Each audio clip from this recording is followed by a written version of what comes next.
Black holes are the most fascinating things in space where all the known laws of physics fail.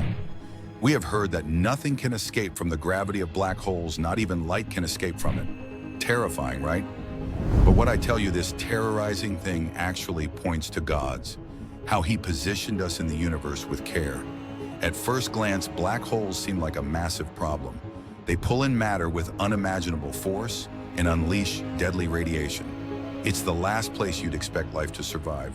So naturally, people ask, if God exists, why would He fill the universe with something so dangerous? But when massive stars collapse, or when neutron stars collide, black holes form, and something amazing happens. They produce heavy R process elements like gold, silver, platinum, and more. And many of these elements are absolutely essential for advanced life, for technology, and for modern civilization. So the very things that look terrifying are actually cosmic factories producing the ingredients life depends on. Even though black holes emit deadly radiation, our solar system sits in an incredibly safe zone, far away from danger, yet enriched by the elements black holes produced billions of years ago. Let's dig deeper. Given the basics of gravity, we know that the greater the black hole's mass, the farther from its center this event horizon will extend. Extreme risk lies just outside this zone. Based on what we know from Einstein's famous equation, E equals mc squared, a large fraction of any gas, dust, debris, asteroid, planet, or star that approaches a black hole's event horizon will be converted into energy. A rapidly rotating black hole, as most black holes, and especially the more massive ones are, will convert up to 42% of nearby matter just outside the event horizon, into energy. Even a non-rotating black hole will convert 5.7% of any nearby body into energy. Thus, black holes in the process of accreting matter rank as the deadliest objects in the universe.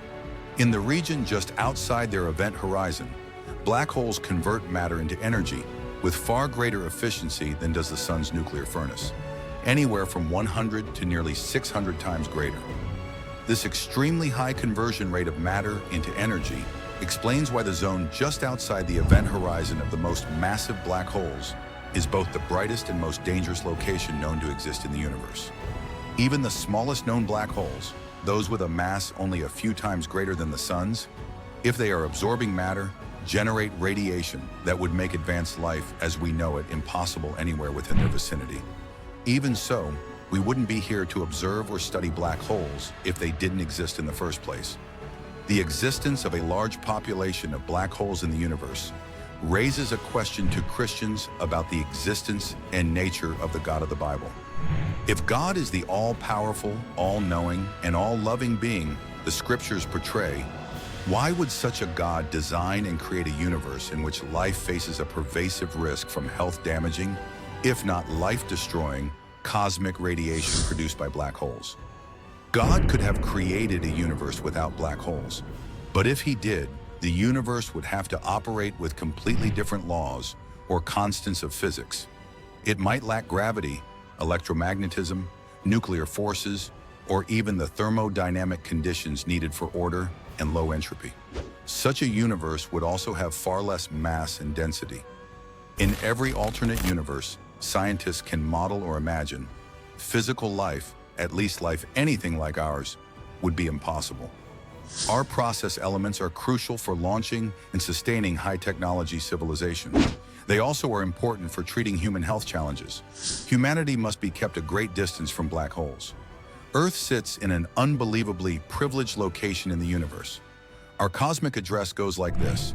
The Milky Way is part of the Local Group, which sits inside the Virgo cluster, which belongs to the Laniakea supercluster.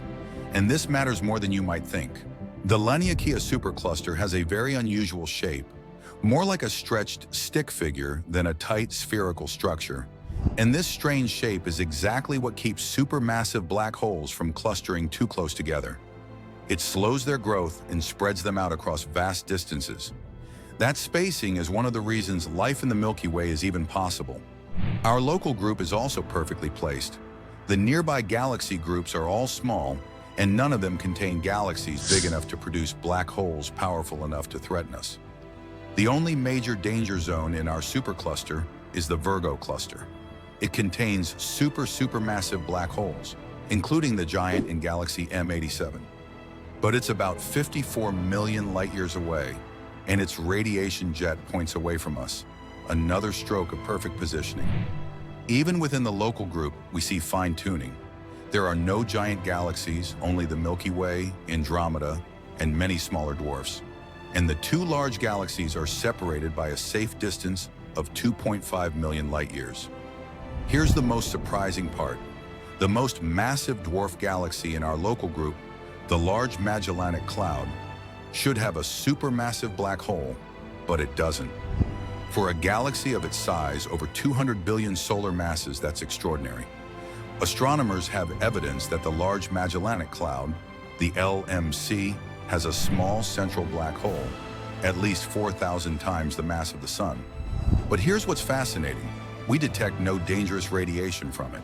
That means either the black hole is very small, or it's barely consuming any material. Either way, it poses no threat to life on Earth. But the LMC is far from irrelevant. Its presence is actually part of what makes the Milky Way a life-friendly galaxy. Because the large and small Magellanic Clouds are massive, rich in gas, and close to us, the Milky Way can pull in a steady stream of gas from them. Even more, their combined gravitational positions help guide smaller, gas-rich dwarf galaxies into the Milky Way at just the right pace. This gentle, continuous supply of gas is what has kept the Milky Way's spiral structure stable for billions of years without causing chaotic disturbances. That long-term stability is one of the key reasons our galaxy can support advanced life. Our closest large neighbor, the Andromeda Galaxy, contains the biggest supermassive black hole in our entire local group. After studying Andromeda's three central star clusters, P1, P2, and P3, astronomers concluded that its black hole is enormous, weighing at least 110 million times the mass of the Sun, and possibly up to 140 million. And here's why this matters. Andromeda is only 2.5 million light-years away. A black hole that massive at that distance could be extremely dangerous. If it were to swallow something large like a big planet or a star, it would release deadly high-energy radiation that could sweep across the local group, including toward Earth. What shocks astronomers is how unusually quiet Andromeda's supermassive black hole is today. It's barely emitting any high-energy radiation at all. Earlier in cosmic history, this wouldn't have mattered much because microbial life could survive it. But advanced life like ours, we depend on this black hole staying calm right now. Radiation from supermassive black holes in most large galaxies is lethal to anything more advanced than bacteria. So why can advanced life survive in the Milky Way? A major reason is that our galaxy's central black hole is shockingly small, only about 4 million times the mass of the Sun. That may sound huge, but compared to other galaxies like Andromeda, it's extremely low. What's surprising is that the Milky Way's black hole should be far more massive. Based on every major feature astronomers use to predict black hole size, like the number of globular clusters, the mass and brightness of the galactic bulge, the overall luminosity, the spiral structure, and the motion of stars, our black hole is a remarkable exception. Other galaxies that match the Milky Way's size and structure, including Andromeda, have black holes over 100 million solar masses.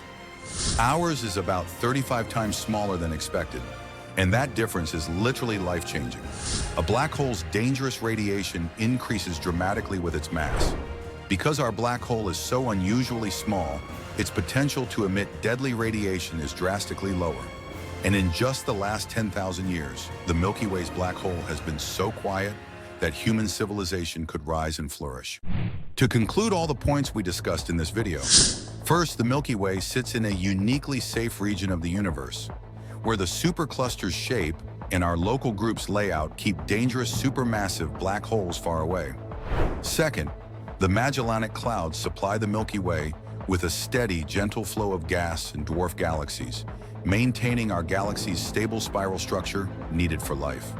Third, Andromeda's enormous supermassive black hole remains unusually quiet, sparing Earth from radiation that could wipe out advanced life. Fourth, the Milky Way's unusually small central black hole produces far less deadly radiation, making advanced life in our galaxy possible. We live at a unique place in a unique moment in cosmic history.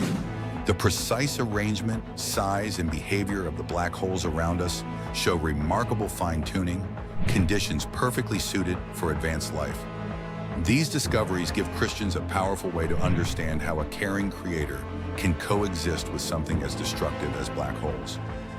Far from being enemies, science and faith together reveal the extraordinary design behind our universe. This directly challenges the atheist claim that the universe popped into existence without design. The overwhelming precision woven into the cosmos leaves only one reasonable explanation: a creator who intentionally crafted it. This alone isn't absolute proof of God, but it is one of many powerful pieces of evidence showing the universe is finely tuned for life.